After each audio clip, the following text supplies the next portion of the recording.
Boa tarde a todos, sejam bem-vindos à nossa live diária Conversa com Árbitro. Eu sou o Carlão, formador de árbitro.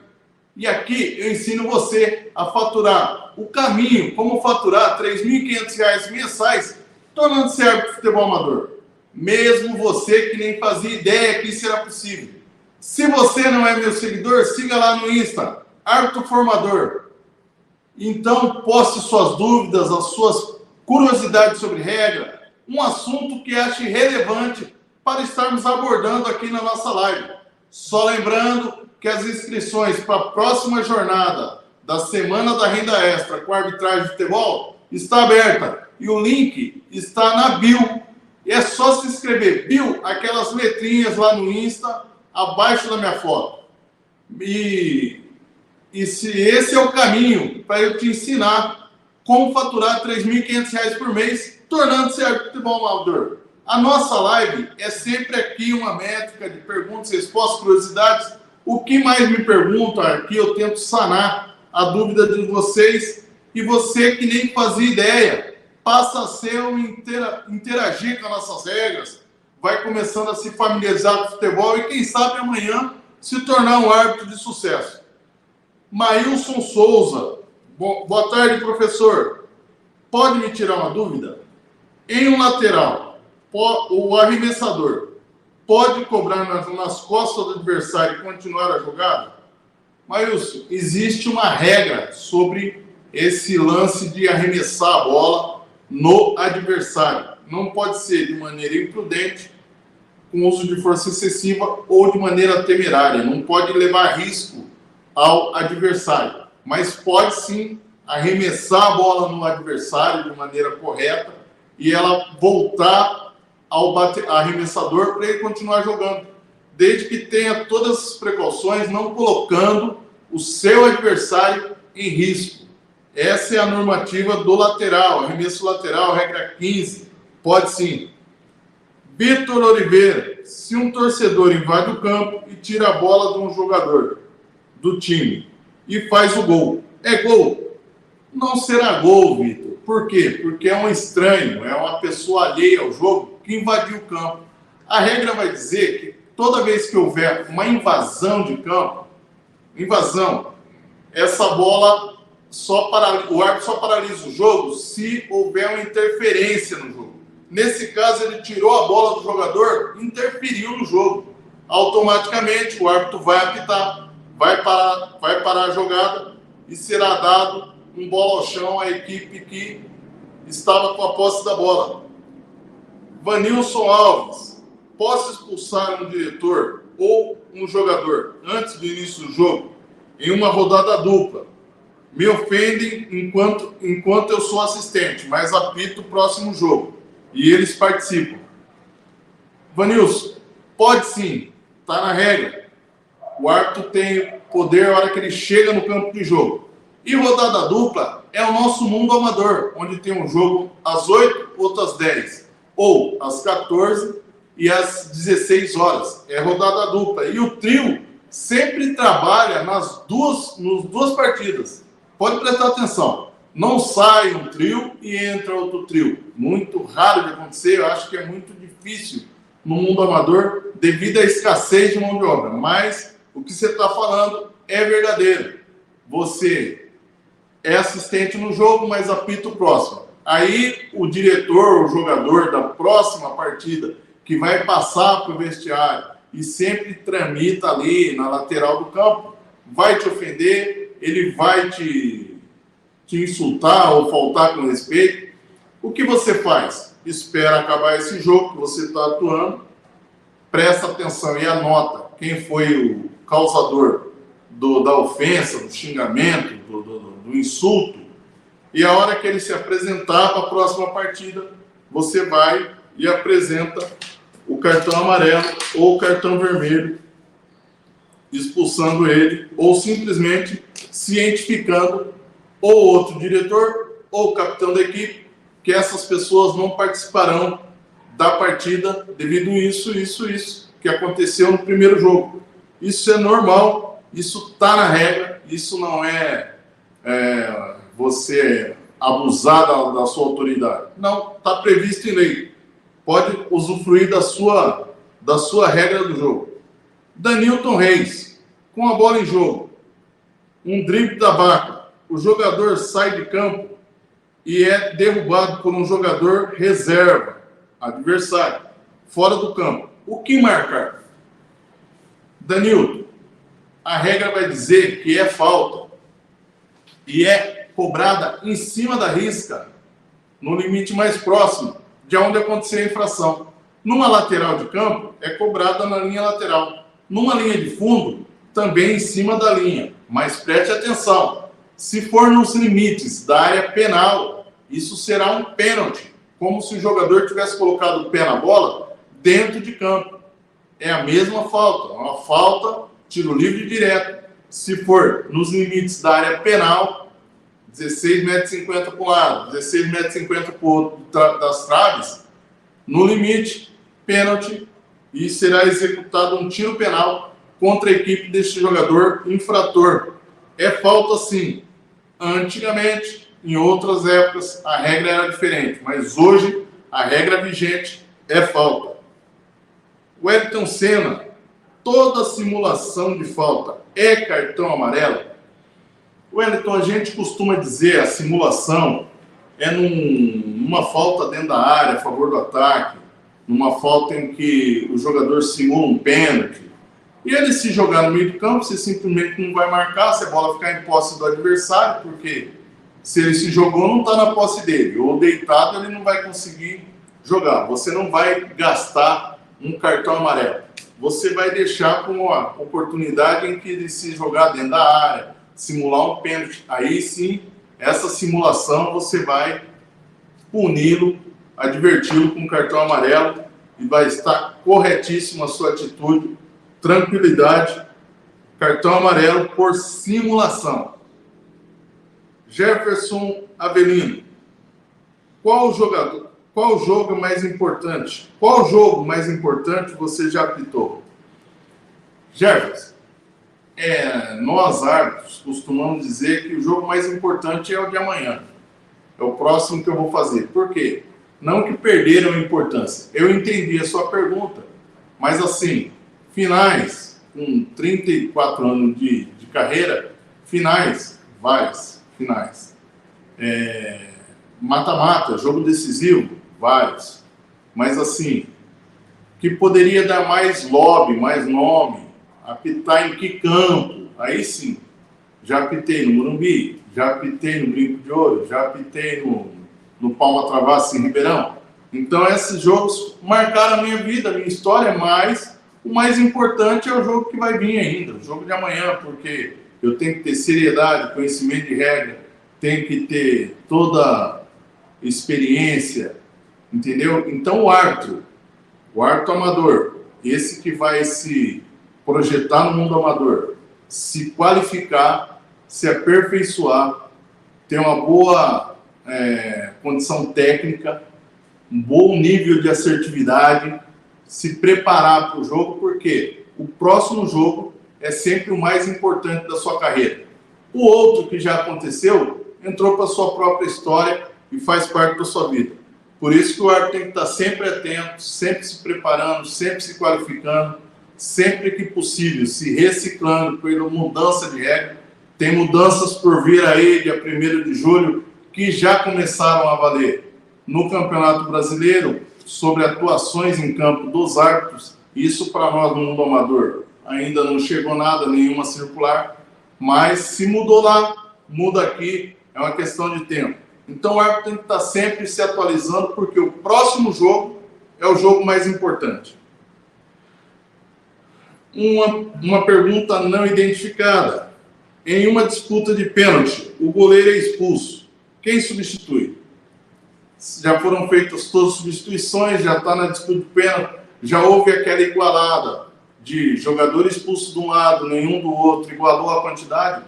Um jogador habilitado para disputa de pênalti, isso quer dizer, um jogador de linha, ele vai para o gol e vai substituir, porque vai ter que ter um goleiro. O goleiro foi expulso, ele sai, e um jogador de linha vai para o gol defender as metas da sua equipe. Isso é normal no futebol. Kátia, se um árbitro desmaiar, o que fazer? Isso é muito bom saber. Se tem 4 árbitros e o regulamento diz que o 4º árbitro ele vai substituir o árbitro central, o 4º árbitro substitui o árbitro central. Mas vamos supor que o amadorzão nosso é aquele amadorzão cru mesmo, amador com trio e um mesário, que é o representante. É alguém que nem uniformizado tá, ele tá lá com sua calça jeans, sua camiseta, sua camisa, tá lá tranquilo. Ele é o representante da presidência, é o cara que vai fazer as anotações. Nós estamos trabalhando com um árbitro e 2 assistentes. O que vai acontecer? O árbitro passou mal, ele vai sair, vai ser atendido e tal. Não tem condições de continuar na partida. O árbitro, o assistente número 1, passa a ser o árbitro central e o assistente 2 vem para a assistência número 1 e geralmente o representante, que é uma pessoa que entende de regra, ele vai se trocar, se ele tiver um uniforme lá, e vai fazer assistência número 2. Se não tiver, esse jogo continua com 2. O árbitro central e o assistente, porque já começou a partida, o árbitro passou mal e esse jogo tem que acabar. Então, vai trabalhar com o árbitro central e um assistente que do 2 passa para o 1, o 1 vai para o árbitro central. Isso já aconteceu no nosso mundo amador e é aquilo que eu sempre digo. Por ter uma mão de obra escassa em muito mais jogos e menos profissionais, porque se temos profissionais, nós colocaríamos o 4º árbitro, que é muito importante, porque árbitro se contunde, árbitro tem cãibra, árbitro tem lesões também, como o atleta, ele tem lesões.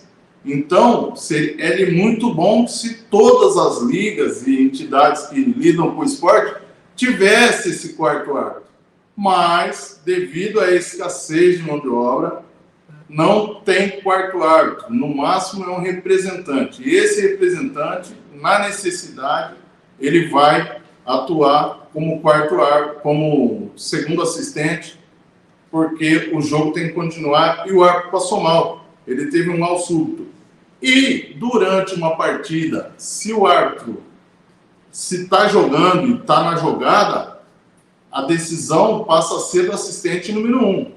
Ou para ser jogada a hora que o árbitro passou mal, se ninguém puder dar uma decisão qualificada, dar uma decisão acertada do lance do jogo para a hora que o árbitro passou mal, na substituição, lance e volta para lá. Essa é a métrica correta, porque o árbitro também é um atleta e ele pode se contundir ou é um ser humano, ele pode passar mal. Roberval Alves, no tiro de saída, quantos jogadores podem se posicionar no campo adversário?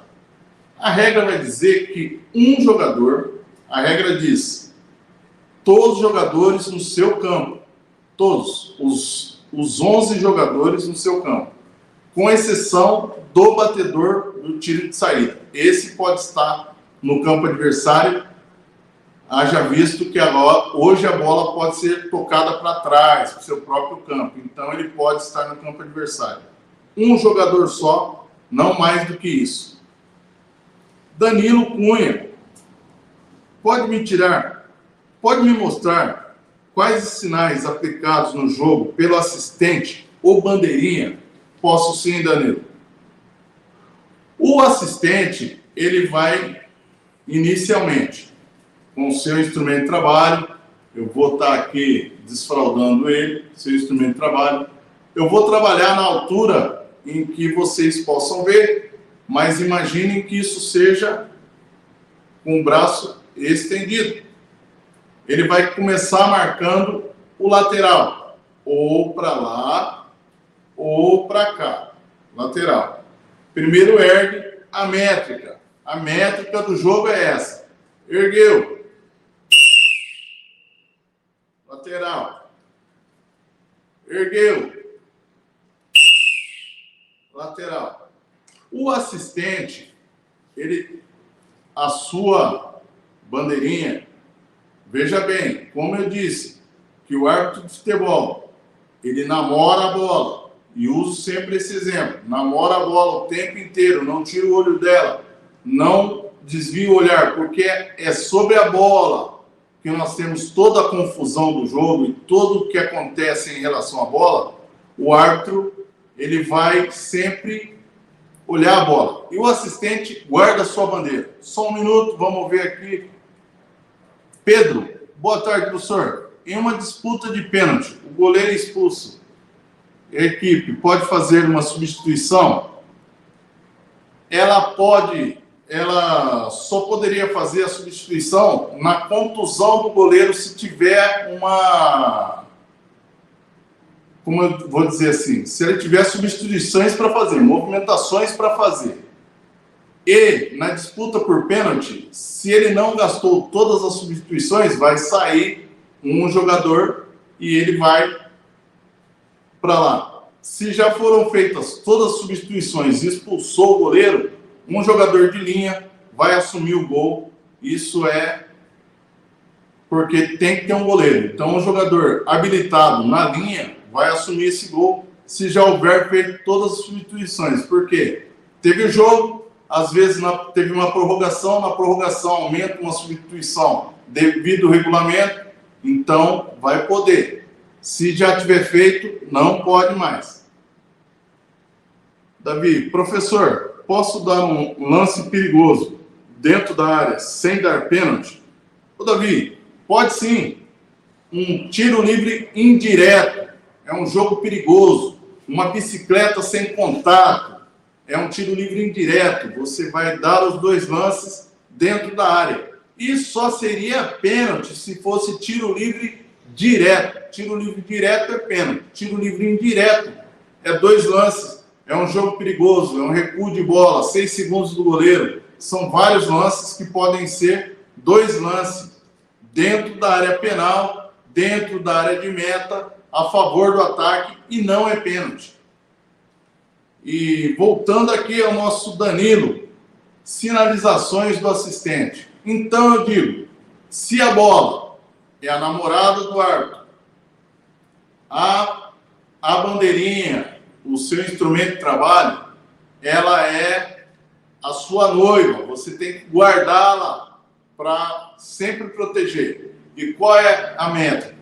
Imagine assim, o assistente trabalha sempre na ponta direita do ataque ou na lateral esquerda da defesa, é o mesmo lado.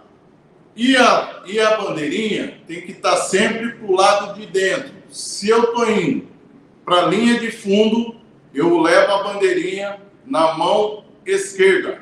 Se eu estou indo para o meio do campo, eu levo a bandeirinha na mão direita. Isso vai fazer com que ela fique guardada do lado de dentro do campo, lá de dentro. Então, sinalização. Se for ter uma substituição, é essa sinalização. Se eu estiver chamando o árbitro, é essa sinalização. E o impedimento, que é dado lá do outro lado, no meio e aqui na ponta. São 3 sinalizações de impedimento. Mais que isso, são planos de trabalho que você enrola a bandeira. Quando vai dizer que o tempo acabou, você vai enrolar a bandeira e vai dizer que o tempo acabou. Segura ela na sua frente, parado, de frente para o campo. Isso é um sinal de que o tempo acabou. Lembrando vocês que a nossa live diária acontece de segunda a sexta-feira, às 15 horas, conversa com o árbitro. E aqui eu ensino você o caminho de como faturar uma renda extra mensal de R$ 3.500, se tornando árbitro de futebol amador. Mesmo você que nem fazia ideia que isso era possível. Se você não é meu seguidor, segue lá, Árbitro Formador no Insta. Então poste suas dúvidas, as suas curiosidades sobre regra, um assunto que achar relevante. É sempre essa métrica para a gente poder interagir. Só lembrando que as inscrições para a próxima semana, próxima jornada da renda extra com arbitragem de futebol amador, já está aberta. Tá lá e o link está lá no Insta, na bio do Insta. Bio, aquelas letrinhas abaixo do meu nome. E esse evento será 100% online, 100% gratuito, onde eu ensino o caminho de como faturar R$ 3.500 mensais, tornando-se árbitro de futebol amador. Norberto Gama, em um campeonato que tenha time aspirante titular, jogando no mesmo dia, e eu sou expulso no aspirante, como treinador, posso ser massagista no titular? Aspirante titular, campeonato varziano, sempre tem esse molde. Tem um time aspirante, um time titular, primeira fase, jogam todos juntos. Quem nunca acompanhou um varziano, muito bom varziano. Se você for expulso como treinador de uma partida, é o mesmo trio, e dependendo da sua expulsão, você não vai poder atuar no próximo jogo. Mas se o regulamento assim permitir, é mais regulamento do que ação, mas vou explicar das duas maneiras. Se o regulamento permitir, você vai atuar no outro jogo, vai ser julgado e aí você vai pegar a punição. A partir do momento que pegar a punição, você não vai poder trabalhar em nenhum dos jogos. Mas, dependendo do motivo da expulsão do primeiro jogo, você não atuará no segundo jogo. Exemplo, se for ofensa moral, xingamento, se você desacatar árbitro, ameaçar, agredir, você não vai atuar com certeza no próximo jogo, porque o regulamento vai se precaver disso. Ele vai estar sempre de olho nos motivos mais ríspidos, né? Na jogada mais ríspida, numa tentativa de agressão. Geralmente você não trabalha mais naquela rodada e cumpre a suspensão automática da próxima rodada até o julgamento. Wilson Alcântara, e um jogador que desmaiou em uma disputa de bola, foi atendido e se recuperou, pode voltar ao jogo? Wilson, é um fato muito delicado esse poder voltar ao jogo. Não sei se aconteceu com você, comigo já aconteceu. E eu tive a felicidade de não deixar o goleiro voltar. Ele tromba com a trave, desmaia, e aí tem que chamar o SAMU, ele vai atendido, aquele tempo todo, mas eu não deixo ele voltar, e depois o médico deu 6 meses de licença. Então, é perigoso esse deixar voltar a campo um jogador que se contundiu, desmaiou, teve um mal súbito, porque você não sabe o que aconteceu, você não sabe o que afetou, e como árbitro, você sendo responsável pela integridade física desses atletas dentro do jogo, daquilo que é perigoso para eles, eu entendo que não é de bom tom deixar voltar. Eu entendo. Isso vai ser força de regulamento, mas eu já tive a felicidade de não deixar e estava certo. Mas eu entendo assim, caso a caso, tem que ver a gravidade. Se for um choque de cabeça, já fica perigoso voltar, porque você não sabe a intensidade do que aconteceu. Isso é muito bom os árbitros saberem disso, se posicionarem sempre de uma maneira a prevenir, a ter uma precaução maior para o atleta que se lesionou no jogo. Se ele foi atendido pelo SAMU, pela ambulância, você tem que sempre ter um pé atrás em deixar voltar, orienta a equipe para não deixar voltar. Regra do jogo, não tenho o que falar sobre isso, não ilustra essa situação, mas a experiência, o bom senso vai dizer que não é saudável deixar voltar a jogar. Eu tomaria essa atitude. Goleiro, Jair Amaral. Goleiro, pode jogar sem luvas? A regra 4, Jair, vai dizer que o goleiro tem que usar uniforme diferente dos demais jogadores, ele tem que usar um calçado, meião, uma bermuda de goleiro, um shorts, e camisa de manga longa ou curta. Luva não é item obrigatório na regra 4 como utensílio de obrigatoriedade. A luva é simplesmente um acessório que ele usa ou não, entendeu? Não está na obrigatoriedade da regra, porque é proteção para ele ou não. Pode ser que a luva o incomode. Tem goleiro que não joga de luva e não é obrigado a jogar. Não sei se você já percebeu, até tem profissionais que não jogam de luva. Eles jogam sem luva porque não existe obrigatoriedade. É que nem uma joelheira. Ele vai colocar, Tem goleiro que usa, tem goleiro que não usa, por quê? Pode tirar sua mobilidade. Então, não sendo um item obrigatório, é que nem jogador. E o goleiro tem que usar caneleira como jogador de linha. Só isso. Então, vamos lá. Calçado, meião, caneleira, calção e camisa. Pronto. Uns vão dizer agasalho, né? Agasalho está na regra. Pronto, só esses itens. Luva não é obrigado, joelheira não é obrigado, como a viseira, que é viseira de boné, não é obrigado a usar. Pode estar solto, se ele jogar sem, tá. E pode usar a viseira? Pode usar, desde que não ofereça risco, um material que não ofereça risco nem a ele, e nem aos adversários, e nem a algum parceiro, que ele vai subir essa bola e chocar com algum parceiro dele. Então pode usar sim. Nivaldo Caetano, como agir em caso de queda de energia no jogo noturno? Qual o tempo a esperar?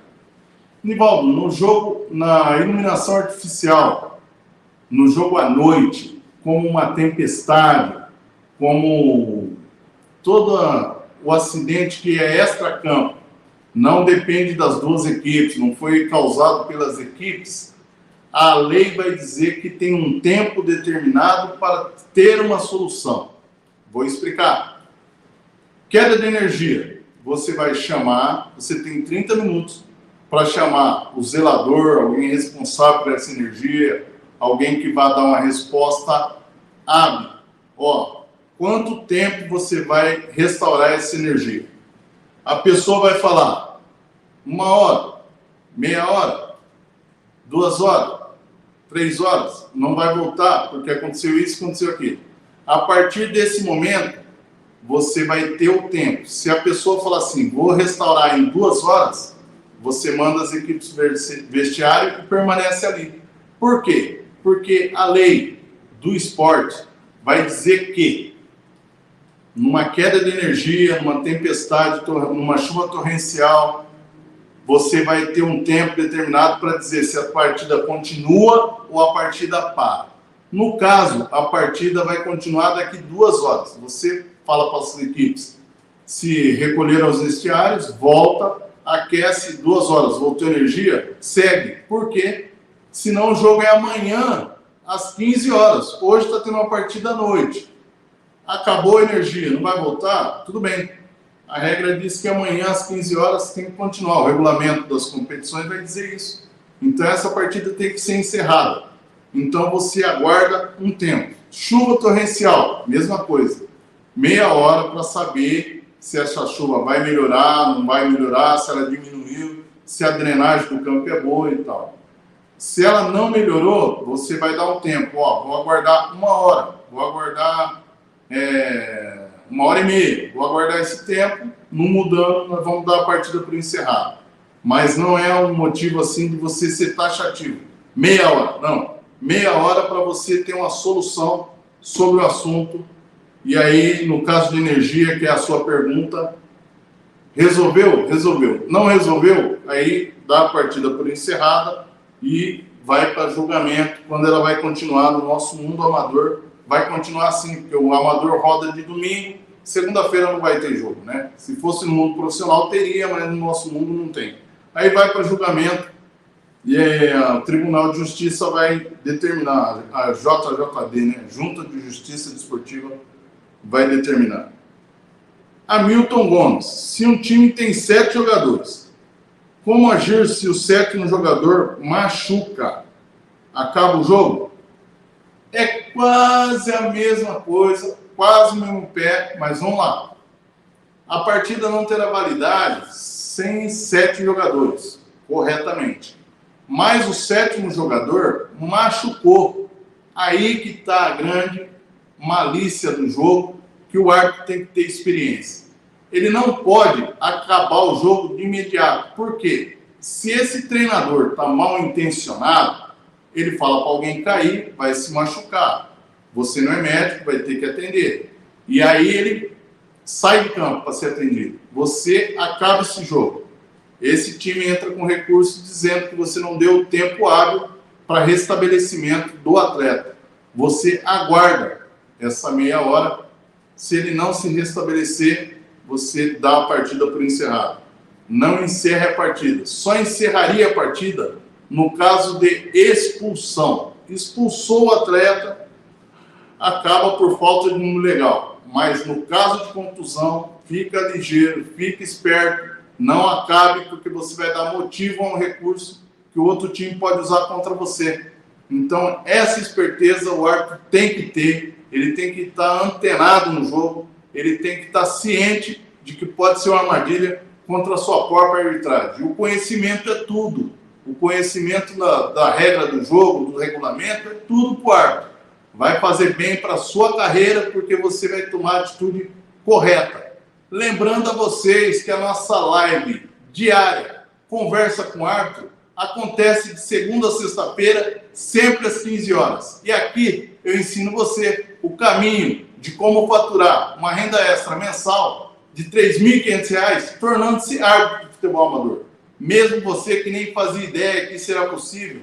Se você não é meu seguidor, segue lá no Insta, Árbitro Formador. Então poste suas dúvidas, as suas curiosidades sobre regra, um assunto relevante que acho que deve ser abordado na nossa live. Só lembrando que as inscrições para a próxima jornada da Semana da Renda Extra com arbitragem de futebol amador estão abertas. E a inscrição no link lá na bio. Bio, aquelas letrinhas abaixo do meu nome, lá abaixo da minha foto, lá no Instagram. E aí será um evento de aulas 100% gratuitas, 100% online. E ali eu vou mostrar o caminho de como faturar R$ 3.500 mensais, tornando-se árbitro de futebol amador. Não esqueça, segunda a sexta, às 15 horas, as nossas lives. Encontro marcado. Aguardo vocês na segunda. Forte abraço e até lá.